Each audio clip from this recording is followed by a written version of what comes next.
In this video, I'm going to analyze the Yellow Wallpaper through feminist and psychoanalytic literary theories.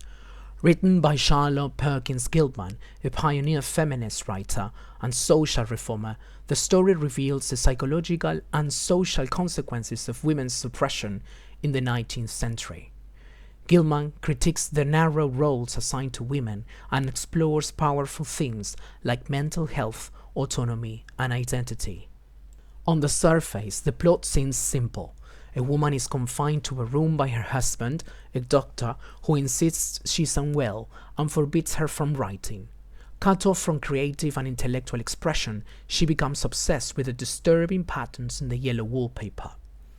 But the Yellow Wallpaper is not just a creepy story about a woman going mad.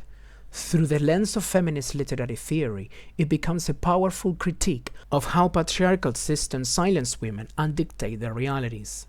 Feminist literary theories examines how literature reflects, reinforces, or challenges patriarchal structures and aims to recover women's voices historically excluded from the literary canon. Gilman's story is the perfect example. The narrator's husband, John, controls every part of her life: what she eats, where she sleeps, and even what she thinks. He dismisses her feelings as hysteria and forbids her from writing, which is her only outlet of self-expression. John is not merely a controlling husband, he is a symbol of an entire system of patriarchal authority that denies women autonomy and credibility. Feminist critic Adrienne Rich spoke of the importance of revisioning, looking at old stories with new critical eyes. That's exactly what the narrator tries to do. Her obsession with the wallpaper is not just madness, it is her desperate attempt to reinterpret her world and connect with the woman she sees trapped behind the pattern.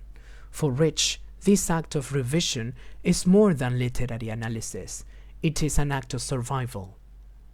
It is fascinating to compare this to Plato, who was famously suspicious of literature.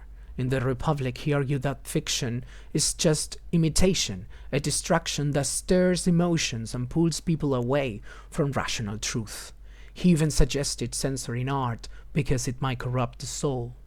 But the feminists, like writers like Gilman, flip that idea on its head. They embrace fiction's emotional power not to deceive, but to reveal truths hidden beneath the surface. In the Yellow Wallpaper, the narrator's so-called madness is not a distortion of reality, it is the inevitable result of being silenced and dismissed. Her breakdown exposes a deeper truth that polite society preferred to ignore: the psychological damage caused by denying women freedom, agency, and self-expression. So, while Plato might have wanted to ban stories like this, that's precisely why we need them. Gilman uses fiction to challenge authority and help us feel, from the inside, what oppression and isolation truly mean. That's why the Yellow Wallpaper still resonates today. It captures the pain of being unheard and the struggle to reclaim one's voice. To deepen the analysis, let's briefly look at the story through psychoanalytic literary theory.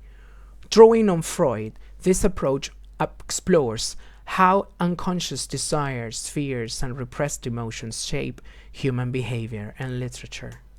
As stated in our module, literature is the product of the author's unconscious, a symbolic expression of their repressed desires, fears, and conflicts. Applied to Gilman's story, the Yellow Wallpaper becomes more than a symbol of social oppression. It is a projection of the narrator's inner psyche. Her growing obsession with the wallpaper reflects her descent into the unconscious, where repressed parts of her identity, especially her need for freedom and creative expression, begin to resurface in dreamlike, distorted ways.